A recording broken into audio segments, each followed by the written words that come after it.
ओम शांति। 19/5/2025 की मुरली है। मुख्य रूप से बाबा ने कहा, पुण्य आत्मा बनना है तो सच्ची दिल से प्यार से एक बाप को याद करो। कर्मेंद्रियों से कोई भी विकर्म ना हो, सबको रास्ता बताओ। अपने दिल से पूछो, यह पुण्य हम कितना करते हैं। अपनी चेकिंग करो। ऐसा कोई कर्म ना हो जिसकी 100 गुना सजा खानी पड़े, तो चेकिंग करने से पुण्य आत्मा बन जाएंगे। आगे कहा, बाप जो अविनाशी ज्ञान रत्नों का खजाना देते हैं, उसका कदर करना है। बेपरवाह बन पाप कर्म नहीं करने हैं। अगर निश्चय है भगवान हमको पढ़ाते हैं तो अपार खुशी में रहना है। ईश्वर के घर में कभी चोरी आदि करने का ख्याल ना आए। यह आदत बहुत गंदी है। कहा जाता, कख का चोर सो लख का चोर। अपने अंदर से पूछना है, हम कितना पुण्य आत्मा बने हैं। अब सुनते हैं माँ वाक्यों को विस्तार से। बाबा ने कहा, मीठे बच्चे, श्रीमत ही तुमको श्रेष्ठ बनाने वाली है, इसलिए श्रीमत को भूलो मत। अपनी मत को छोड़ एक बाप की मत पर चलो। प्रश्न है, पुण्य आत्मा बनने की युक्ति क्या है। उत्तर, पुण्य आत्मा बनना है तो सच्चे दिल से प्यार से एक बाप को याद करो।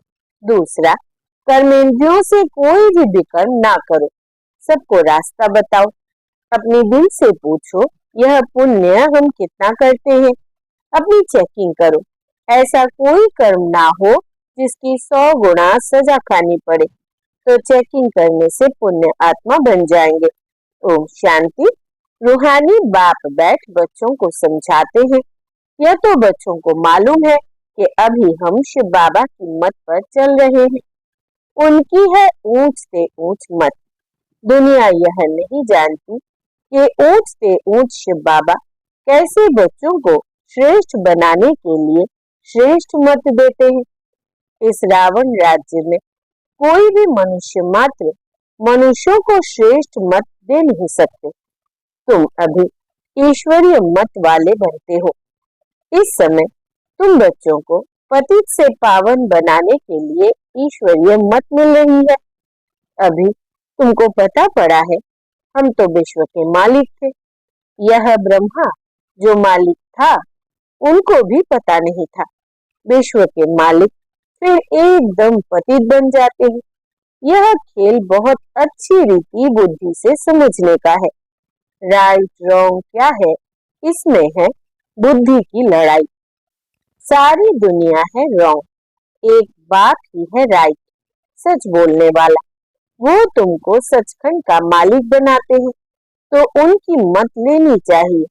अपनी मत पर चलने से धोखा खाएंगे, परंतु वो है गुप्त, है भी निराकार।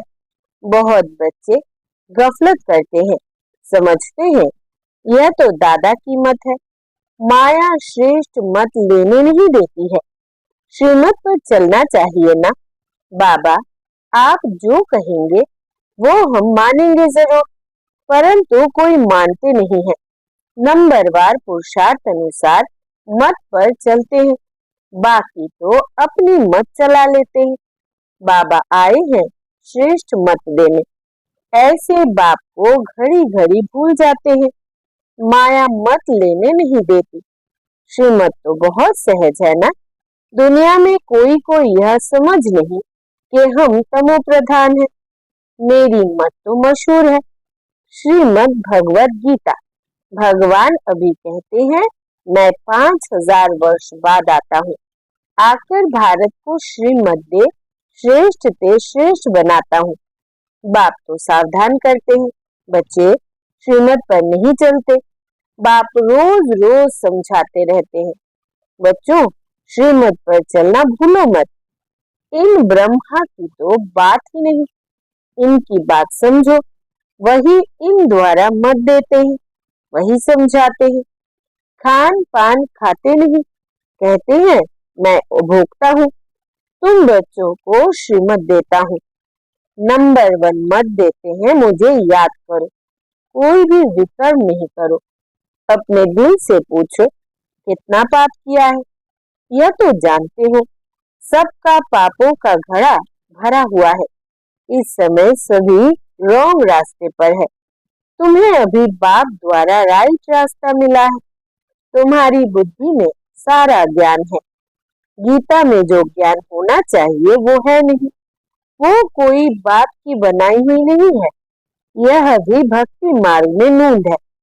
कहते भी है भगवान आकर भक्ति का फल देंगे। बच्चों को समझाया है ज्ञान से सद्गति। सद्गति भी सबकी होती है, दुर्गति भी सबकी होती है। यह तो दुनिया ही तमो प्रधान है, सतो प्रधान कोई है नहीं। पुनर्जन्म लेते लेते अब पिछाड़ी आकर हुई है। अब मौत सबके सिर पर खड़ा है। भारत की ही बात है। गीता भी है देवी देवता धर्म का शास्त्र। तो तुम्हें दूसरे कोई धर्म में जाने से क्या फायदा। हर एक अपनी अपनी कुरान बाइबल आदि ही पढ़ते हैं, अपने धर्म को जानते हैं। एक भारतवासी ही अन्य सब धर्मों में चले जाते हैं और सब अपने अपने धर्म में पक्के हैं। हर एक धर्म वाले की शक्ल आदि अलग है। बाप स्मृति दिलाते हैं, बच्चे तुम अपने देवी देवता धर्म को भूल गए हो। तुम स्वर्ग के देवता थे। हम सो का अर्थ भारतवासियों को बाप ने सुनाया है। बाकी हम आत्मा सो परमात्मा नहीं है। यह बातें तो भक्ति मार्ग के गुरु लोगों ने बनाई है। गुरु भी करोड़ों होंगे। स्त्री को पति के लिए कहते हैं कि यह तुम्हारा गुरु ईश्वर है, जबकि पति ही ईश्वर है। फिर हे भगवान, हे राम क्यों कहती हो। मनुष्यों की बुद्धि बिल्कुल ही पत्थर बन गई है। यह खुद भी कहते हम भी ऐसे थे। कहाँ बैकुंठ का मालिक श्री कृष्ण, कहाँ फिर उनको गांव का छोरा कह दिया है। श्याम सुंदर कहते हैं, अर्थ थोड़ी समझते।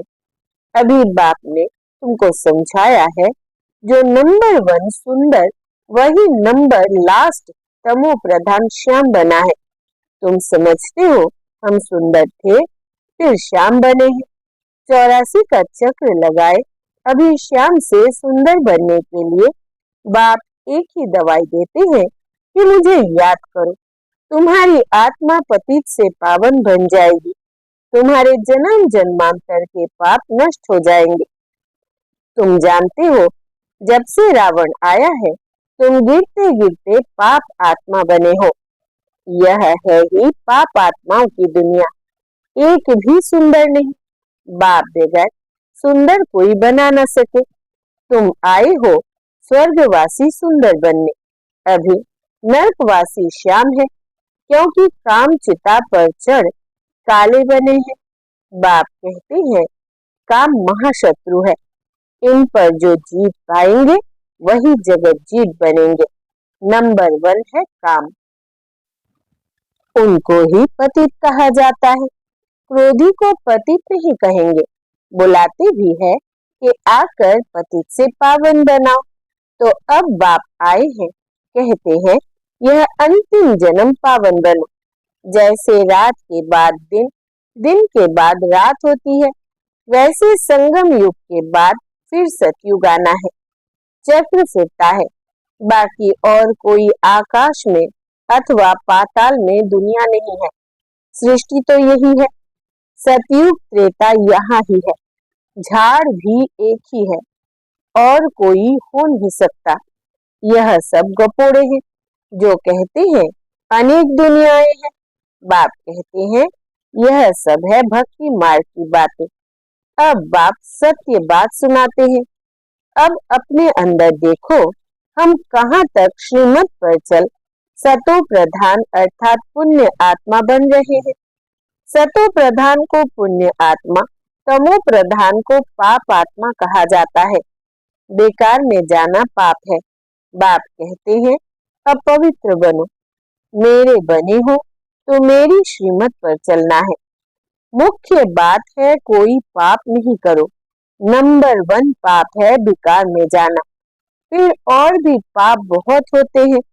चोरी चकारी ठगी आदि बहुत करते हैं। फिर बहुतों को गवर्नमेंट पकड़ती भी है। अब बाप बच्चों को कहते हैं, तुम अपने दिल से पूछो, हम कोई पाप तो नहीं करते हैं। ऐसे मत समझो हमने चोरी की व रिश्वत खाई तो यह बाबा तो जानी जानन हार है, सब जानते हैं। नहीं, जानी जानन हार का अर्थ कोई यह नहीं है। अच्छा, कोई ने चोरी की, बाप जानेंगे फिर क्या?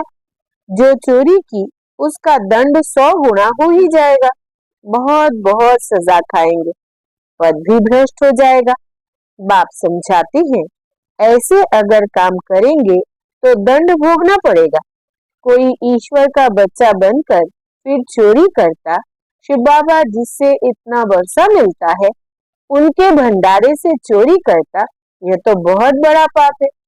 कोई कोई में चोरी की आदत होती है, उनको जेल बर्ड कहा जाता है। यह है ईश्वर का घर। सब कुछ ईश्वर का है ना। ईश्वर के घर में आते हैं बाप से वर्षा लेने, परंतु कोई कोई की आदत हो जाती है, उसकी सजा 100 गुना बन जाती है। सजाएं भी बहुत मिलेगी और फिर जन्म बाय जन्म डरती घर में जाए जन्म लेंगे, तो अपना ही नुकसान किया ना। ऐसे बहुत है जो याद में बिल्कुल नहीं रहते, सुनते कुछ नहीं, बुद्धि में चोरी आदि के ही ख्यालात चलते रहते हैं। ऐसे बहुत सत्संग में जाते हैं, चप्पल चोरी कर लेते, उनका धंधा ही यह रहता है। जहाँ सत्संग होता वहां जाकर चप्पल चोरी कराएंगे। दुनिया बिल्कुल ही डरती है। यह है ईश्वर का घर। चोरी की आदत तो बहुत खराब है। कहा जाता है, कख का चोर सो लख का चोर। अपने अंदर से पूछना चाहिए, हम कितना पुण्य आत्मा बने हैं, कितना बाप को याद करते हैं, कितना हम स्वदर्शन चक्रधारी बनते हैं, कितना समय ईश्वरीय सर्विस में रहते हैं, कितने पाप करते जा रहे हैं। अपना पोता मेल रोज देखो, कितना पुण्य किया, कितना योग में रहा, कितनों को रास्ता बताया। धंधा आदि तो भल करो, तुम कर्म योगी हो, कर्म तो भल करो। बाबा यह बैजेस बनाते रहते हैं, अच्छे अच्छे लोगों को इस पर समझाओ। इस महाभारत लड़ाई द्वारा ही स्वर्ग के गेट्स खुल रहे हैं। श्री कृष्ण के चित्र में नीचे लिखत बड़ी फर्स्ट क्लास है, परंतु बच्चे अभी इतना विशाल बुद्धि नहीं हुए हैं। थोड़ा भी धन मिलता है तो नाचने लग पड़ते हैं। कोई को जास्ती धन होता है तो समझते हैं हमारे जैसा कोई नहीं होगा। जिन बच्चों को बाप की परवाह नहीं, उन्हें बाप जो इतना अविनाशी ज्ञान रत्नों का खजाना देते हैं, उसकी भी कदर नहीं रहती है। बाबा एक बात कहेगा वो दूसरी बात कर लेते, परवाह न होने के कारण बहुत पाप करते रहते हैं। श्रीमत पर चलते नहीं, फिर गिर पड़ते हैं। बाप कहेंगे यह भी ड्रामा, उनकी तकदीर में नहीं है। बाबा तो जानते हैं ना, बहुत पाप करते हैं। अगर निश्चय हो कि बाप हमको पढ़ाते हैं तो खुशी रहनी चाहिए। तुम जानते हो हम भविष्य नई दुनिया में प्रिंस प्रिंसेस बनेंगे, तो कितनी खुशी रहनी चाहिए। परंतु बच्चे तो अभी तक भी मुरझाते रहते हैं, वो अवस्था ठहरती नहीं है। बाबा ने समझाया है, विनाश के लिए रिहर्सल भी होगी, कैलेमिटीज भी होंगी, भारत को कमजोर करते जाएंगे। बाप खुद कहते हैं यह सब होना ही है, नहीं तो विनाश कैसे होगा। बर्फ की बरसात पड़ेगी, फिर खेती आदि का क्या हाल होगा। लाखों मरते रहते हैं, कोई बतलाते थोड़ी है। तो बाप मुख्य बात समझाते हैं कि ऐसे अपने अंदर जांच करो, मैं कितना बाप को याद करता हूँ। बाबा आप तो बड़े मीठे हो, कमाल है आपकी। आपका फरमान है मुझे याद करो तो 21 जन्मों के लिए कभी रोगी नहीं बनेंगे। अपने को आत्मा समझ बाप को याद करो तो मैं गारंटी करता हूँ सम्मुख बाप तुमको कहते हैं, तुम फिर औरों को सुनाते हो। बाप कहते हैं मुझ बाप को याद करो, बहुत प्यार करो। तुमको कितना सहज रास्ता बताता हूँ पतित से पावन होने का। कोई कहते हैं हम तो बहुत पाप आत्मा है। अच्छा, फिर ऐसे पाप नहीं करो, मुझे याद करते रहो, तो जन्म जन्मांतर के जो पाप है वो इस याद से भस्म होते जाएंगे। याद की ही मुख्य बात है। इनको कहा जाता है सहज याद। योग अक्षर भी निकाल दो। सन्यासियों को हठ योग तो किस्म किस्म के हैं, अनेक प्रकार से सिखलाते रहते हैं। इस बाबा ने गुरु तो बहुत किए हैं ना। अभी बेहद का बाप कहते हैं इन सब को छोड़ो, इन सब का भी मुझे उद्धार करना है और कोई की ताकत नहीं जो ऐसे कह सके। बाप ने ही कहा है मैं इन साधुओं का भी उद्धार करता हूँ। फिर यह गुरु कैसे बन सकते? तो मूल एक बात बाप समझाते हैं, अपने दिल से पूछो, हम कोई पाप तो नहीं करते हैं, इसको दुख तो नहीं देते हैं, इसमें कोई तकलीफ नहीं है। अंदर जांच करनी चाहिए, सारे दिन में कितना पाप किया, कितना याद किया, याद से ही पाप भस्म होंगे। कोशिश करनी चाहिए, यह बहुत मेहनत का काम है। ज्ञान देने वाला एक ही बाप है, बाप ही मुक्ति जीवन मुक्ति का रास्ता बतलाते हैं। अच्छा, मीठे मीठे सिके लगे बच्चों प्रति माता पिता बाप दादा का याद प्यार और गुड मॉर्निंग। रूहानी बाप की रूहानी बच्चों को नमस्ते।